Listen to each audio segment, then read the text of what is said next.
வணக்கம் நண்பர்களே. இது டீ வித் கீதா. இன்னைக்கு நிலா என் வீடு தேடி வந்துச்சு. என்னடா இன்னைக்கு பிறை நிலா தானே இருக்கு, இவ எங்கே முழு நிலாவை பார்த்தான்னு நினைக்கிறீங்களா? இன்னைக்கு என்னை தேடி வந்தது இனிய தோழி அழகு நிலா. ஒரு 2 வாரம் இருக்கும். அதுக்கு முன்னாடி நிலா எனக்கு ஃபோன் செஞ்சு, கீதா பசங்க எல்லாம் இல்லாமல் நீங்கள் என்ன பண்ணுறீங்க, எப்படி பொழுது போகுது, நான் உங்களை பார்க்க வரேன் அப்படின்னு சொன்னாங்க. கண்டிப்பாக வாங்க, ஆனால் வீடு ரெனோவேஷன் வேலை நடக்குது, அது முடிஞ்சப்புறம் வாங்கன்னு சொன்னேன். தீபாவளி முடிஞ்சு வரேன்னு சொன்னாங்க. இந்த திங்கக்கிழமை மெசேஜ் ஒன்று அனுப்புனாங்க, நான் புதன்கிழமை வீட்டுக்கு வாங்கன்னு சொன்னேன்.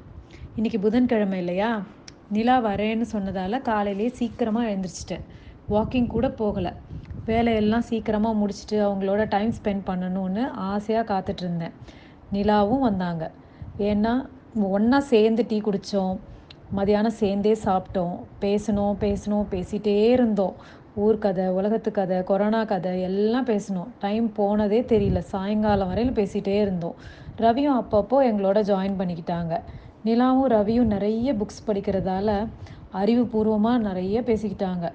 நான் அப்போது அவங்க அப்போல்லாம் புக்கெல்லாம் பற்றி பேசுகிறப்பெல்லாம் நான் அப்படியே சைலண்ட் ஸ்பெக்டேட்டராக அப்படியே கேட்டுகிட்டே இருந்தேன். மனத்திறந்த வெளிப்படையான பேச்சு, தெளிவான சிந்தனை, இதுதான் நிலா. தீர்க்கமான பார்வை, அழகான சிரிப்பு, ரெஸ்பெக்ட்ஃபுல் பாடி லாங்குவேஜ், வசீகரிக்கிற அழகு, அத்தனைக்கும் நிலா சொந்தக்காரி. எனக்கு நிலா வீட்டுக்கு வந்ததில் எவ்வளோ சந்தோஷமோ அவ்வளோ ஆச்சரியம் கூட. சக மனிதர்களை நம்ம பார்த்து பேசவே பயப்படுற இந்த காலத்தில் நான் உங்களை பார்க்குறேன், உங்களோட டைம் ஸ்பெண்ட் பண்ணுறேன்னு சொன்னது எவ்வளோ ஆச்சரியம் இல்லை? அது மட்டும் இல்லை, எங்கள் வீட்டுக்கு வர 1.5 மணி நேரம் ட்ராவல் செஞ்சு வந்தாங்க அவங்க. இந்த அளவுக்கு யார் அடுத்தவங்களுக்காக டைம் ஸ்பெண்ட் பண்ணுவோம் இப்போல்லாம்? நான் கூட யாரையாச்சும் பார்க்க போகணுன்னா இப்போ இருக்கிற சூழ்நிலையில் அலுப்பு பார்ப்பேன். எதுக்கு ரிஸ்க்கு அப்படின்ட்டு அப்படியே நினச்சிட்டு பேசாமல் இருப்பேன். இவ்வளோ தூரம் ட்ராவல் பண்ணணுமா, எதுக்கு, வேண்டாமே, பேசாமல் நம்ம வீட்டிலே இருந்துருவோமேன்னு நினைப்பேன். ஆனால் நிலா ஆசையாக எங்களோட டைம் ஸ்பெண்ட் பண்ணாங்க. நம்மள எத்தனை பேர் இப்படி அவுட் ஆஃப் த வே போய் அடுத்தவங்கள நானும் விசாரிப்போம் சொல்லுங்கள்? எத்தனை வயசானவங்க தனியாக இருக்காங்க. நம்ம எஃபர்ட் போட்டு யாரை போய் பார்க்குறோன்னு நினச்சி பார்த்தேன். ஊருக்கெலாம் போனால் வெளியில் போகிறது ரொம்ப கம்மி. யாரையாச்சும் பார்க்க போகிறதெல்லாம் அப்படியே ஒரு குறுகிய வட்டத்துக்குள்ளேயே இருக்கிற மாதிரி தோணுச்சு. நிலா பேசுகிறப்போ ஒன்று சொன்னாங்க, நான் யார் ஃபோன் செஞ்சாலும் கீதா உடனே எடுத்து பேசிடுவேன். பிடிக்குதோ பிடிக்கலையோ, சண்டையோ சச்சரவோ எடுத்து பேசிடுவேன் உடனே. எங்கே திரும்பி பேச ஒரு சான்ஸ் இல்லாமல் போயிடுமோ அவங்களோட அப்படின்றதுனால எல்லாத்தையும் மறந்துட்டு பேசிடுவேன்னு சொன்னாங்க. எவ்வளோ பெரிய விஷயம் இல்லை? அப்புறமா பேசிக்கலான்னு எத்தனை உறவுகளை இழந்துடுறோம் காலப்போக்கில். என் கசின் சிஸ்டர் அகிலா ஒரு தடவை நான் ஃபோன் செஞ்சு ஏண்டி ஃபோன் பண்ணலன்ட்டு கேட்டப்போ, அக்கா உனக்கு எப்போ பேசணும்னு தோணுதோ நீ கால் பண்ணுக்கா, எனக்கு எப்போ தோணுதோ நான் கால் பண்ணுறேன்க்கா, ஏன் ஃபோன் பண்ணலைன்னு கேட்காத சரியா அப்படின்னு சொன்னான். கரெக்ட் தானே? நமக்கு யார்கிட்டையாச்சும் பேசணும்னு தோணுச்சுன்னா உடனே ஃபோன் செஞ்சு பேசிடணும். அதை விட்டுட்டு நீங்கள் ஏன் ஃபோன் செய்யலைன்னு மல்லுக்கெல்லாம் நிற்கக்கூடாது. அன்னையிலேருந்து நான் யார்கிட்டையாச்சும் பேசணும்னு எனக்கு தோணுச்சுன்னா உடனே ஃபோன் செஞ்சு பேசிடுவேன்.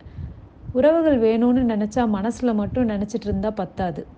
நாமளும் கொஞ்சம் எஃபர்ட் போட்டு ஒன்று போய் பார்க்கணும், இல்லை ஃபோனில் கூப்பிட்டு பேசணும், இல்லை மெசேஜ் ஆச்சும் அனுப்பணும். இப்போல்லாம் மெசேஜ் அனுப்புகிற அந்த வசதி இருக்குல்ல, அதுவும் வாய்ஸ் மெசேஜ் வேறு அனுப்பலாம். அந்த மாதிரியாச்சும் அனுப்பலாம். எப்படி இருக்கீங்க, நல்லா இருக்கீங்களா, உங்ககிட்ட பேசி ரொம்ப நாள் ஆச்சு, ஏதோ ஒன்று. அதுவும் எஸ்பெஷலி வயசானவங்கக்கிட்ட நம்ம அவங்க பேசுகிறாங்க இல்லை அப்படின்லாம் எதிர்பார்க்கக்கூடாது. நம்மளோட யார் பெரியவங்களாக இருந்தாலும் நமக்கு அவங்களுக்கு பேசணும்னு தோணுச்சுன்னா நம்மளே கூப்பிட்டு பேசலாம். அவங்கக்கிட்டேருந்து எதிர்பார்க்குறது ரொம்ப தப்பு.